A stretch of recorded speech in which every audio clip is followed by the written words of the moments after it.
si karshillok që i bën shoqërisë tonë, duke i thënë, nuk ka problem që u vjedhin, unë i mbaj në krah. Ai me Belindën në krah i bënte karshillok drejtësisë, duke i thënë, kot sa lodheni, sepse unë e kam marrë në mbrojtje. Ai me Belindën në krah i bënte sfidë Shteteve të Bashkuara të Amerikës, të cilat i kanë shpau luftë krimit të organizuar dhe korrupsionit në Shqipëri. Ndaj, është koha që të gjithë bashkë, krah për krah, kundër Edit që mban në krah Belindën.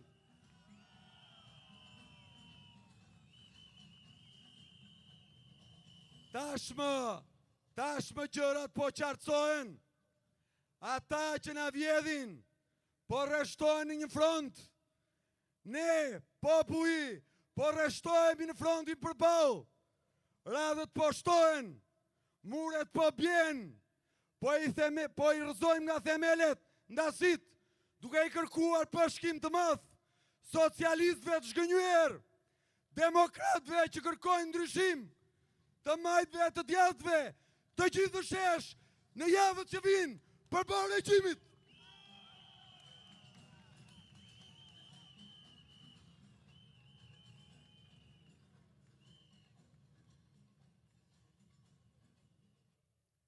Edi Rama sot është simbol i korrupsionit dhe i tillë do të mbahet mend gjatë. Ai sot njihet si Edi që drejton pandën që e ka vjedhë më së shumti Shqipërinë. Ndaj sërish një zëri ti kujtojmë çfarë mendon populli për të. Edi Rama. Fort, fort.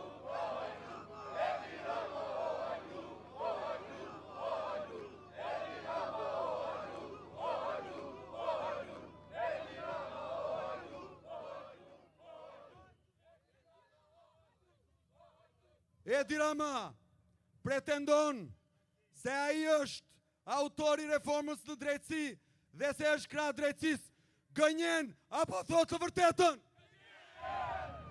Edi Rama pretendon se është njeriu që po modernizon shtetin shqiptar. Gënjen apo thot të vërtetën? Edi Rama pretendon se është njeriu që ka luftuar. Thot të vërtetën? Edi Rama pretendon se në spitalet tona ka ilaçe dhe shërbimet janë më të mira se më parë. Gënjen apo thot të vërtetën? Edi Rama pretendon se bujqësia është liuar në qeverisjen e tij.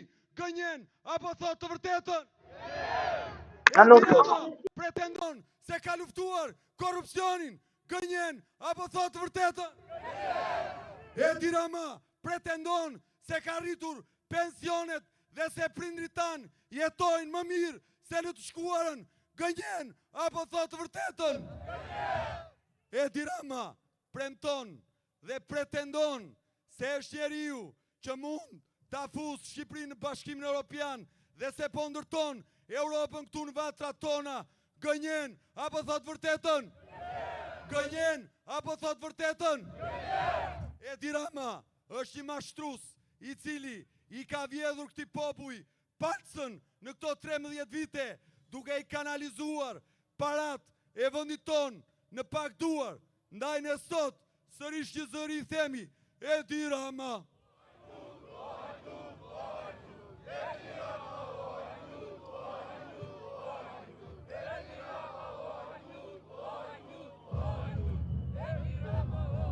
Ju që jeni në këtë shesh, jeni dallandyshet e para të ndryshimit që do t'i jap fund tranzicionit të stërgjatur shqiptar.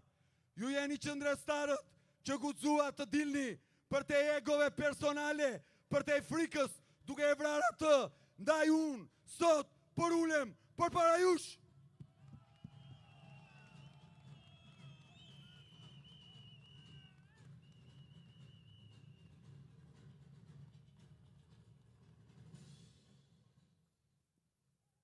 Sot ata po mundohen me procedurë të shpëtojnë Belinda Baukun.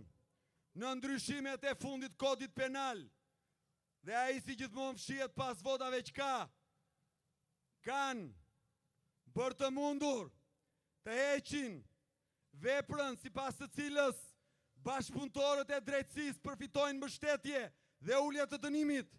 Po pse e kanë për?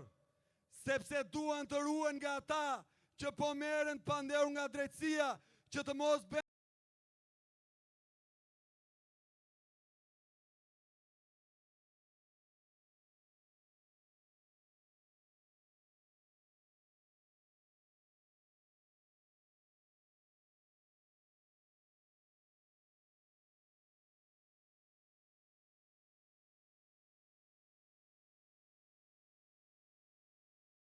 dhe ulje të dënimit. Po pse e kanë për? Sepse duan të ruhen nga ata që po merren të pandehur nga drejtësia, që të mos bëjmë. Ju do të dënoheni edhe për parkimin dysh të makinave. Ndërkohë Belinda Edit, edhe pse është vërtetuar që ka deformuar tendera në vlera miliona euro, me procedurë mbahet zvarr, duke mos e dorëzuar para drejtësisë, për ju Kërbaçi, për ju Dhuna, për ju Burgu, për ata karriget e pushtetit dhe lekët tuaja. Ndaj kjo duhet të marrë fund dhe të bashkuar do t'i japim fund.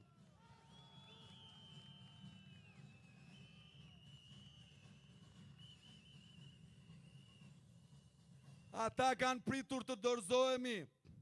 Ata kanë pritur që shiu do na largoj. Ata kanë pritur që i ftohti -7 apo -3 gradë Celsius të na bëj të dridhemi e të ikim natën.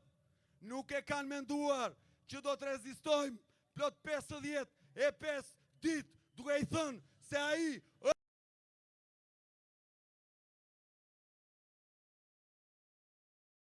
është Hajdut Edi Rama. Fort!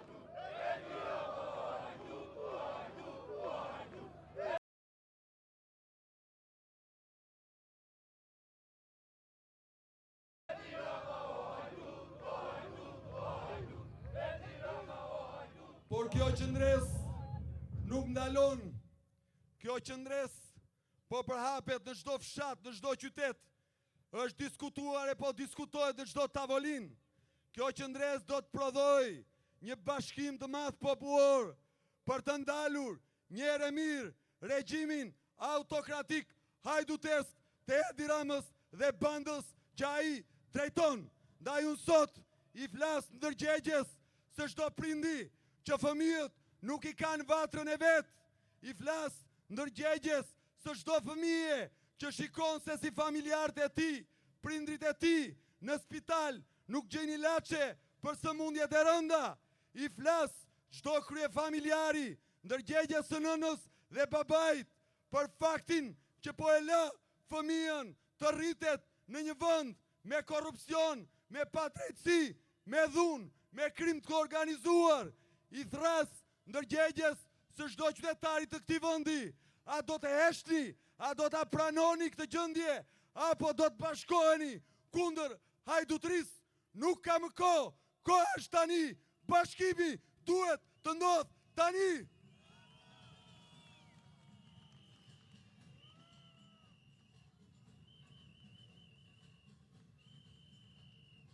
Për ta mbyllur, se cili nga ata që më dëgjon këtu në shesh apo përmes transmetimit, ta pyes veten për çfarë mund të rrëzohet një qeveri nëse nuk rrëzohet kur kapet me një abuzim 53 milion euro nga zëvendës kryeministria.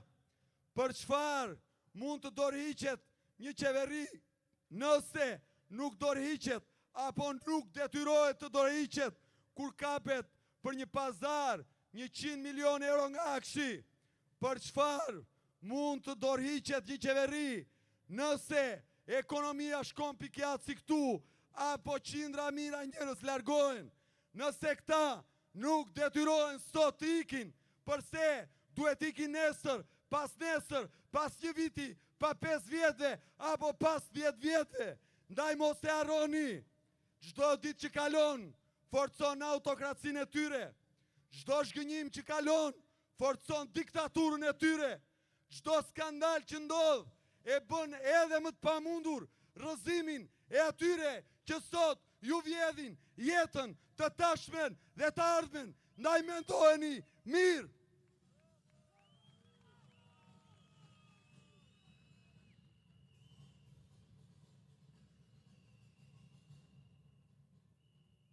Kjo është betejë mes një pakice që ka zaptuar zyrat, që ndan parat e buxhetit shtetit dhe në shumice të vuajtur, që në një pjesë të madhe në fshatrat e vendit ka ngel pa dhëm në gojë. Kjo është një betejë mes atyre që pinë një shishe verë 33.000 euro dhe atyre që nuk kanë para u 30 dora për të bler një çokoladë për fëmijët e tyre. Kjo është një betejë mes bandave që mbajnë makinat shtrenjta në një republikë të varfër dhe atyre që ecin në këmbë për të shkuar në shkollë, në fshatrat e thella të këtij vendi.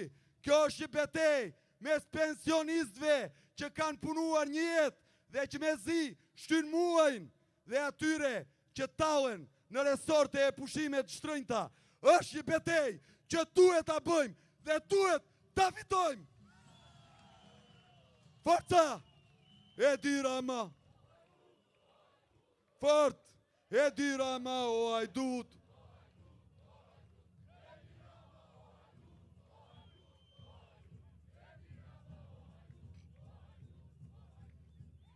Djola është një vajzë nga diaspora, një mirëditore e diasporës.